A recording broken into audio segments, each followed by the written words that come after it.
Le syndrome de Stockholm, vous connaissez? Je vais vous en parler aujourd'hui parce que la question qui revenait le plus souvent et la question que je me suis posée aussi à moi, c'est pourquoi? Pourquoi rester aussi longtemps dans cette relation qui te détruit? C'est pourtant ce que j'ai fait. La réponse m'est venue lors d'une thérapie au centre de violence conjugale et j'ai posé la question à mon intervenante.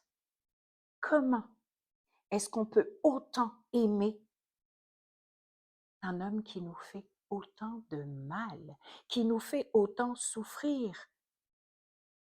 C'est atroce. Je n'arrive pas à répondre à cette question-là. Aide-moi. Et c'est alors qu'elle m'a expliqué que poser la question allait sûrement m'aider à avancer et que j'étais rendue au point où je pouvais entendre la réponse et que ça allait même m'aider à progresser. C'est là que le syndrome de Stockholm m'a été expliqué. J'ai mes petites notes parce que j'ai besoin de les suivre. C'est quand même un syndrome particulier et de connaître toutes les déambules permettront à tous et chacun de mieux comprendre.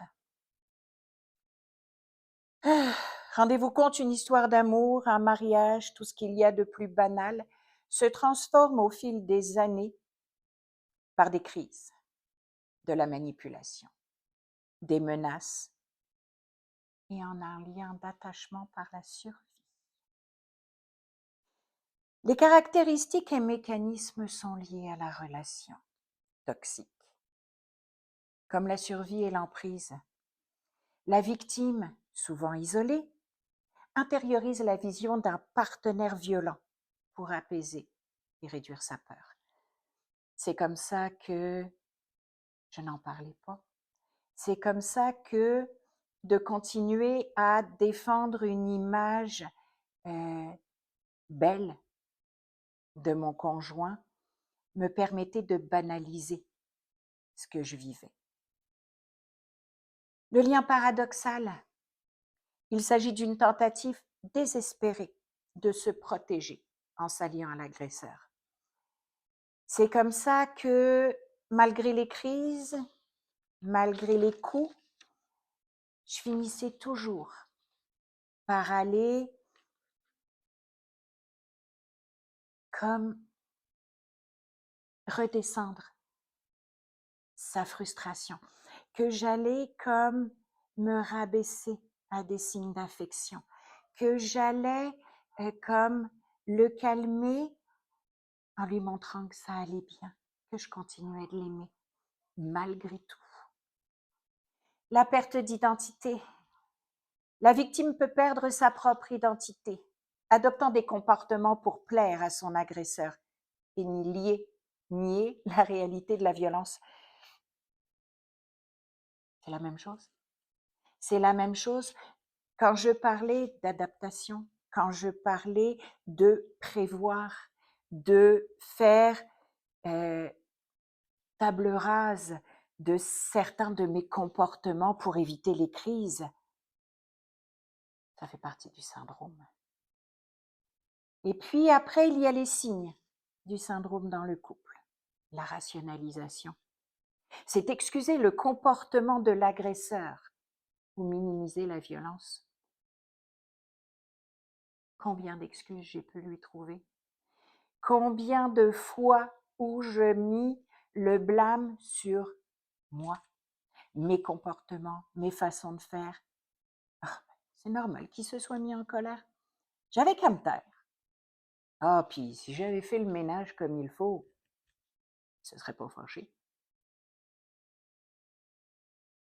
La sympathie. Développer des sentiments positifs envers l'agresseur, malgré les mauvais traitements. Ça, c'est la partie où je m'accrochais. Je m'accrochais à l'espoir que celui des premiers instants, celui qui avait fait que j'étais tombée amoureuse de lui, allait refaire surface.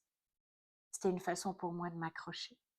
C'était une façon pour moi de lui trouver encore quelque chose de beau à regarder, en dehors de ce visage de méchanceté. Il y a aussi la défense de l'agresseur, prendre la défense de l'agresseur contre son entourage. Ça m'est arrivé. Les fois où le ton montait un peu, où une petite chicane éclatait devant la famille ou devant des amis, je trouvais toujours le moyen de dire « Non, c'est rien, vous inquiétez pas, c'est juste une petite passade, il est fatigué, petit mauvais caractère, mais c'est rien là, c'est juste un épisode, tout va très bien. » Il y a aussi l'absence de plainte. On n'appelle pas la police, on n'en parle pas à personne, parce que la peur nous tient au ventre. Qu'est-ce qui va se passer si j'en parle? Comment il va réagir? Attention, je me taisais. Les causes et les contextes pour lesquels le syndrome s'installe chez la personne. La violence chronique. Le syndrome s'installe généralement dans la durée. Ça a duré une vingtaine d'années. Le cycle de la violence. La confusion générée par l'alternance entre les épisodes de violence et les périodes d'accalmie. Ça renforce le lien. C'était continuel. Il y avait les crises, il y avait les coups, il y avait les excuses, il y avait les bons comportements, l'espoir qu'enfin on revenait à la normale. Tout allait bien. La menace vitale, la survie possible ne semble dépendre que de lui, l'agresseur. On reste en vie grâce à lui. On a juste à être reconnaissant. Je suis chanceuse. Grâce à lui, je suis en vie. Il pourrait me tuer. C'est quelque chose. Oui, oui, je suis en train de brasser certaines choses dans vos esprits. Il faut comprendre. Pour sortir de cette emprise, la victime a besoin de soutien extérieur pour réaliser la situation. Une aide professionnelle est essentielle pour reconstruire l'estime de soi et sortir de cette emprise. C'est ni plus ni moins ce que j'ai fait. C'est ni plus ni moins ce qui est arrivé après ce déclic du stop. Je me suis fait aider. J'ai subi une thérapie approfondie où on est parti de la base et où on a recollé chaque petit morceau de mon vase brisé. Une séance après l'autre, un exercice après l'autre. Ça prend du temps. Et puis, il y a notre entourage. J'ai maintenant un mari extraordinaire, des enfants adultes qui m'ont permis de grandir, tout en se soignant, eux autres aussi, comme victimes collatérales. Tout un environnement aussi, parce que j'en ai parlé aussitôt après m'être sortie de ce sarcasme, de cet engrenage. Une fois que j'ai coupé tous les fils de cette toile d'araignée, il fallait que j'en parle. Il fallait qu'on comprenne. Il fallait que j'avance. C'était des grosses capsules. Je vais en préparer d'autres pour la semaine prochaine. N'hésitez pas si vous avez des questions. Je vais y répondre. Tout ce que je vous raconte, c'est moins lourd maintenant pour moi. J'ai avancé. Je suis capable d'en parler. Et je suis capable de vous expliquer encore bien d'autres choses. S'il y a des sujets qui vous interpellent, je pourrais vous les expliquer de l'intérieur.